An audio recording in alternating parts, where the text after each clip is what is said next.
Bienvenue dans l'émission Petite École Biblique. Chers amis auditeurs, bonjour. Père Osnet, bonjour. Bonjour à tous. Nous allons continuer à parler de Judas et nous allons aborder l'action de Satan sur le cœur de Judas. Alors d'abord le cœur de Judas. Qu'est-ce qu'on entend par le cœur de Judas ? Ah, le cœur de Judas, oui. Le cœur dans la Bible, ce que nous exprimons nous à travers le mot âme, c'est-à-dire au fond ce qu'il y a de plus profond en nous. Et vraiment, c'est ce mot qui est employé pour Judas. Regardez par exemple Jean chapitre 13, verset 2, alors que déjà le diable avait jeté dans le cœur de Judas, fils de Simon, le dessein de le livrer, dans le cœur de Judas. Le diable avait jeté. Généralement, dans nos Bibles, on traduit par le diable avait mis dans le cœur du Judas, mais le verbe grec sous-jacent ballo, ça veut dire jeter, vraiment. Et c'est intéressant aussi parce que ça nous rappelle la parabole du bon grain et de l'ivraie. Il y a quelqu'un qui a jeté une mauvaise semence. Et Satan a jeté dans le cœur du Judas le dessein de le livrer, le projet. Ça veut dire que ça va mijoter assez longtemps. Et sur ce cœur de Judas, l'action du démon commence très tôt, au fond, puisque au chapitre 6, verset 70 de l'évangile selon saint Jean, au moment de la seconde Pâque, Judas est appelé démon par Jésus. Après le lavement des pieds et avant l'annonce de la trahison, Jésus pourra une fois encore donner un avertissement à Judas en disant « Vous êtes purs, mais non pas tous ». Jean chapitre 13, verset 11. Et comme en Jean chapitre 6, verset 71, Jean met les choses au clair. Il savait en effet qui allait le livrer et c'est pourquoi il dit « Vous n'êtes pas tous purs ». Oui, ce qui sous-entend que déjà Judas avait cédé à... Oui. C'est la raison pour laquelle il est tellement important pour nous, chrétiens, si je puis me permettre, nos auditeurs sont pour certains des chrétiens, pour d'autres des personnes qui sont en recherche de vérité. Pour nous chrétiens, il est tellement important de demander à Dieu de purifier notre cœur fréquemment dans le sacrement de réconciliation parce que ça nous délie de toute attache au péché et donc ça coupe l'herbe sous le pied à la possibilité pour le démon de travailler et de faire mijoter ses idées perverses. Oui, parce qu'il jette en fait des mauvais desseins et ensuite on est libre, on cède ou on ne cède pas. Oui. On lutte, on combat. Et si on demande à Dieu de nous purifier de toute compromission que nous aurions eue, eh bien, nous sommes à nouveau en état de combat spirituel. De l'importance des sacrements. Oui. Alors Satan, il y a un dernier degré de prise de possession, parce qu'au début, il jette des mauvaises intentions, mais le dernier degré de prise de possession de Judas par Satan, c'est marqué par le verset « Et Satan entra en lui ». Satan entra en lui. Telle est la façon dont saint Jean décrit la possession qui est celle de Judas, et qui n'a rien à voir directement avec toutes les grandes démonstrations auxquelles on peut assister dans les évangiles synoptiques, à travers des récits de démoniaques qui s'expriment devant Jésus, ou dont Jésus chasse les démons, et où il y a force manifestation violente. Ici, on est dans l'ordre du calcul froid. Donc la possession ne signifie pas forcément des élucubrations et des manifestations violentes, mais elle peut être aussi, au fond, une possession de l'intelligence, et puis quelque chose qui est enfermé au fond du cœur. C'est-à-dire qu'on n'aurait pas pu exorciser Judas? S'il avait demandé, parce que s'il l'avait demandé. On n'exorcise qu'une personne qui demande à être libérée. Bien sûr que si, mais il ne veut pas, il se referme. Et quand il a pris la bouchée, Satan entra en lui et aussitôt il sortit. Voilà, c'est fini, maintenant il appartient totalement aux puissances des ténèbres. Saint Thomas écrit ceci, simple créature, le diable ne peut emplir quelqu'un par participation de lui-même. Il ne peut davantage habiter substantiellement l'âme d'autrui. Mais on dit qu'il en remplit certains par les effets de sa perversité. L'Esprit Saint, qui est Dieu, peut, lui, habiter l'âme par sa propre substance et rendre bon par participation de lui-même. Alors ça, c'est très important, cette différence entre l'habitation de l'esprit du mal dans une âme et celle de l'Esprit Saint, du Saint-Esprit dans une âme. C'est complètement différent.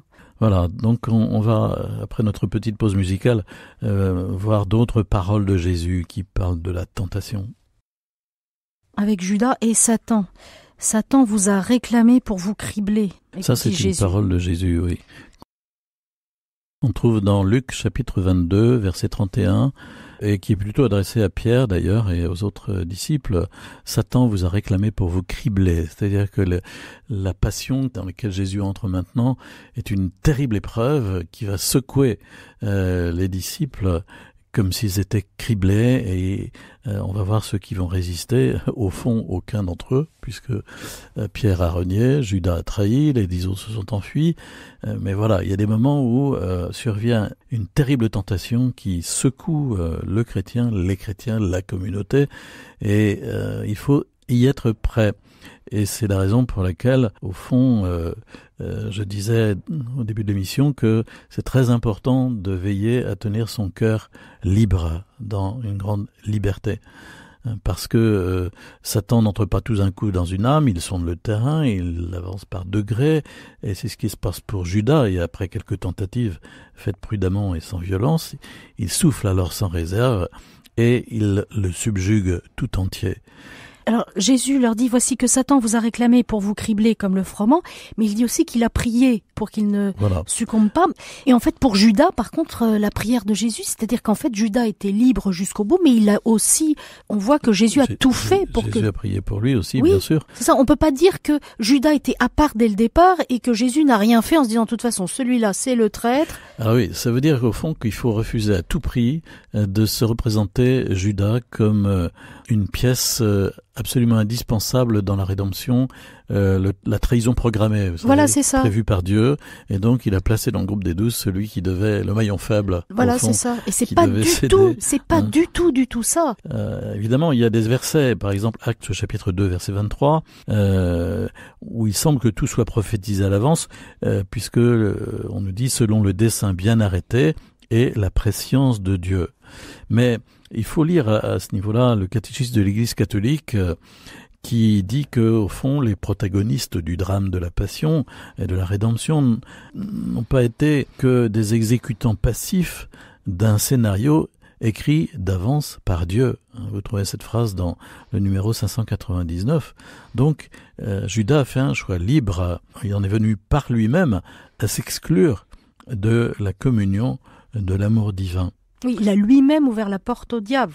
Alors, selon saint Jean, on l'avait dit, c'est avant tout l'amour de l'argent qu'il a en commun avec les pharisiens, d'ailleurs, d'après ce que dit Jésus, qui va le conduire à sa perte. C'est la racine de tous les maux, comme dira Paul dans 1 Timothée 6, verset 10. Oui, il a ouvert au diable la porte. On a souvent tendance, aujourd'hui, on aurait tendance à excuser, trouver tout un tas d'excuses. Aujourd'hui, on discuterait avec Judas, en fait, c'est parce qu'il a manqué d'amour, on lui trouverait tout un tas d'excuses. Oui, on refuse le mal. Sur Jésus, oui. Oui, on dirait, mais non, il est pas damné, pas du tout, c'est pas de sa faute. Que ça, oui. Jésus dira à propos de Judas, toi, mon compagnon, Matthieu 26, verset 50, toi, mon compagnon. C'est au moment où Judas l'embrasse longuement, du dernier acte de la trahison, et c'est par un baiser que tu livres le Fils de l'homme. Toi, mon compagnon, celui qui est avec moi dès le début, eh bien, fais ce pourquoi tu es là, maintenant, puisque tu as tout refusé de mon amour. C'est un mot qu'on trouve dans des paraboles aussi, un mot qui est propre à Matthieu. Il l'applique aussi à un des ouvriers qui récrimine sur le salaire donné aux ouvriers de la 11e heure, ou encore à celui qui n'a pas la robe nuptiale, Matthieu chapitre 22 verset 12, chapitre 20 verset 13. La meilleure explication d'ailleurs de ce mot compagnon peut se trouver dans un psaume 55 verset 14. Un homme de mon rang, mon compagnon, mon familier. Alors c'est un compagnon mais pas ami. Pas ami, parce que précisément l'amitié suppose le cœur ouvert à Jésus. Et dans Saint Jean, Jésus dira, je vous appelle mes amis, car tout ce que j'ai appris de mon Père, je vous l'ai fait connaître.